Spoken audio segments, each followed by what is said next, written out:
देश की सुरक्षा में सेंध लगाने वाली एक बड़ी साजिश का गाजियाबाद पुलिस ने भांडाफोड़ किया।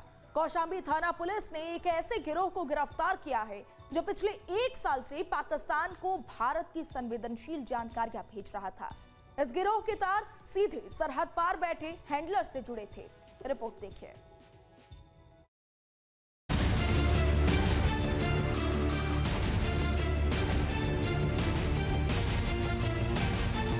गाजियाबाद का भोवापुर इलाका, जहां से देश विरोधी गतिविधियों का एक बड़ा नेटवर्क संचालित हो रहा था। कौशांबी पुलिस ने मुखबिर की सूचना पर छापेमारी कर 6 ऐसे आरोपियों को गिरफ्तार किया है, जिन्होंने चंद रुपयों के लालच में देश की सुरक्षा को दांव पर लगा दिया। जनपद गाजियाबाद के थाना क्षेत्र कौशांबी में सूचना संकलन के क्रम में एक सूचना प्राप्त हुई थी कि कुछ लोगों के द्वारा कुछ महत्वपूर्ण स्थान जैसे कि रेलवे स्टेशन, सुरक्षा बल के ठिकाने इत्यादि की फोटो वीडियो लेकर के अन्य नंबरों पर भेजी जा रही है। इसी सूचना के क्रम में कार्य करते हुए कौशांबी पुलिस के द्वारा 5 अभियुक्तों को गिरफ्तार किया गया, जिनके पास से मोबाइल बरामद मोबाइल फोन। पुलिस की गिरफ्त में खड़े ये सुहेल, प्रवीण, राज, शिवा, ऋतिक और साने इरम उर्फ महक हैं। इनके पास से 8 मोबाइल फोन बरामद हुए हैं, जिनमें संवेदनशील ठिकानों के वीडियो और चैट मौजूद थे। जांच में खुलासा हुआ कि ये आरोपी Anand Vihar railway station, airport, defence area और भीड़भाड़ वाले इलाकों की रेकी कर उनकी फोटो और लोकेशन पाकिस्तान भेजते थे। पूछताछ में जानकारी प्राप्त हुई कि इन लोगों को सुहेल नामक व्यक्ति के द्वारा कुछ पैसों का लालच देकर के पैसे के एवज में इनसे यह कार्य करवाया जाता था, जिसके क्रम में यह महत्वपूर्ण जगह जैसे कि रेलवे स्टेशन व सुरक्षा बल के ठिकानों की लोकेशन, फोटोज व वीडियोस इनके द्वारा बनाई जाती थी और अन्यत्र नंबरों पर भेजी जाती थी।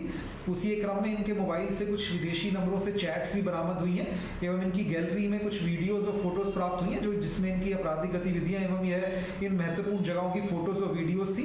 इन्हीं की पूछताछ के क्रम में इनके द्वारा इनकी एक सह अभियुक्ता के बारे में बताया गया, महक पत्नी फैजान, उसको भी पुलिस के द्वारा गिरफ्तार किया गया। गिरफ्तार सभी 6 अभियुक्तों से पुलिस के द्वारा पूछताछ की जा रही है। हैरानी की बात यह है कि एक लोकेशन भेजने के बदले इन्हें 10,000 रुपए मिलते थे। शुरुआत सुहेल और राज की दोस्ती से हुई, जो कभी होटलों में काम करते थे। धीरे धीरे ये सीधे पाकिस्तानी हैंडलर्स के संपर्क में आ गए और उन्हें व्हाट्सएप ग्रुप से जोड़ लिया।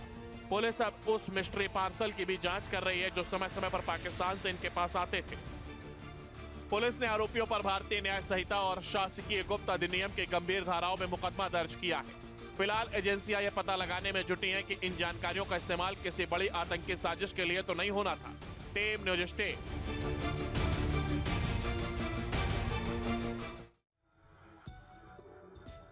देवरिया से एक ऐसी सनसनीखेज खबर सामने आई है जिसने मानवता को शर्मसार कर दिया है। यहाँ के उमानगर मोहल्ले में एक तथाकथित ड्रैकुला गैंग का आतंक फैला है। आरोप यह है कि गैंग न केवल बच्चों से वसूली करता है, बल्कि पैसे ना देने पर असहल्य के दम पर उनका खून निकालकर बेचता है। रूह कपा देने वाली इस वारदात के सामने आने के बाद इलाके में हड़कंप मच गया। रिपोर्ट देखिए।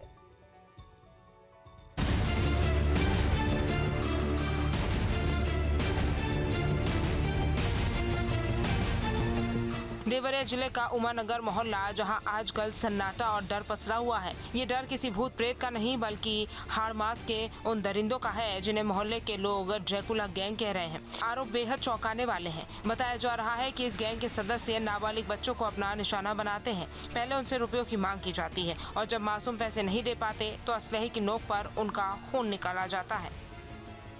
आदित्य रावत और मार्कंडे मिश्रा, साहिल यादव, आयुष सिंह, पीयूष पांडे मिलकर मेरा ब्लड निकलवाते थे सब, और धमकी देते थे सब मारने के लिए, गोली से मार देंगे, बंदूक दिखाते सब और ब्लड निकलवाते थे सब। 1 महीने में 2 बार मेरा ब्लड निकलवा दिए हैं सब। जबरदस्ती ब्लड निकाला गया? हाँ। ब्लड कहाँ निकाला गया? सोनू घाट। इस काली करतूत का खुलासा तब हुआ जब कुछ बच्चों ने हिम्मत जुटाकर अपने माता पिता को आपबीती सुनाई। बच्चों का दावा है कि निकाला गया ये खून सोनू घाट स्थित एक निजी केंद्र पर ले जाकर बेचा जाता है। इस खुलासे के बाद आक्रोशित परिजन और मोहल्ले के लोग एकजुट होकर पुलिस अधीक्षक संजीव सुमन के कार्यालय पहुंचे और न्याय की गुहार लगाई। फिर अगले दिन वो खेल रहा था 11 तारीख को, तो वो पहुंचे गिरोह बना के और उसको कैसा पैसा, तो उसका पैकेट चेक किए, उसके पैकेट में पैसा था नहीं, तो कहा कि चलो ब्लड दो, तो अगर पैसा नहीं तो चलो ब्लड दो, तो कहा कि ब्लड नहीं देंगे। तो उसको गाड़ी खींच ले, नहीं गया, जाने से मना किया, तो उसको बहुत बुरी तरह मार दी उसको। मामले की गंभीरता को देखते हुए पुलिस विभाग हरकत में आ गया है। इस पूरे सिंडिकेट और खून के अवैध कारोबार के पीछे कौन कौन शामिल है, इसकी गहनता से जांच की जा रही है। पुलिस क्षेत्राधिकारी संजय रेड्डी ने इस मामले में सख्त कार्रवाई का आश्वासन दिया है। कुछ लोगों द्वारा गुट बनाकर, धमकी देकर, जबरन खून निकालकर ब्लड बैंक में दिया जा रहा है। इस संबंध में वादी, प्रतिवादी और ब्लड बैंक के इंचार्ज से वार्ता की गई तो उनके द्वारा अलग अलग वर्जन दिए जा रहे हैं। एक टीम द्वारा इस मामले की विस्तृत जांच की जा रही है, जिसे हम 1-2 दिन में सार्वजनिक करेंगे। उसी में सभी तथ्य सामने लाए जाएंगे। क्या देवरिया में वाकई कोई ड्रैकुला गैंग सक्रिय है? क्या मासूमों के खून से कुछ लोग अपनी तिजोरियां भर रहे हैं? ये वो सवाल हैं जिनका जवाब अब पुलिस की तफ्तीश में छिपा है। लेकिन इस घटना ने देवरिया में बच्चों की सुरक्षा पर एक बड़ा सवालिया निशान लगा दिया है। Team news state. आपके मोबाइल पर तुरंत आएगी ब्रेकिंग न्यूज। स्क्रीन पर सबसे पहले दिखेगी बड़ी खबर।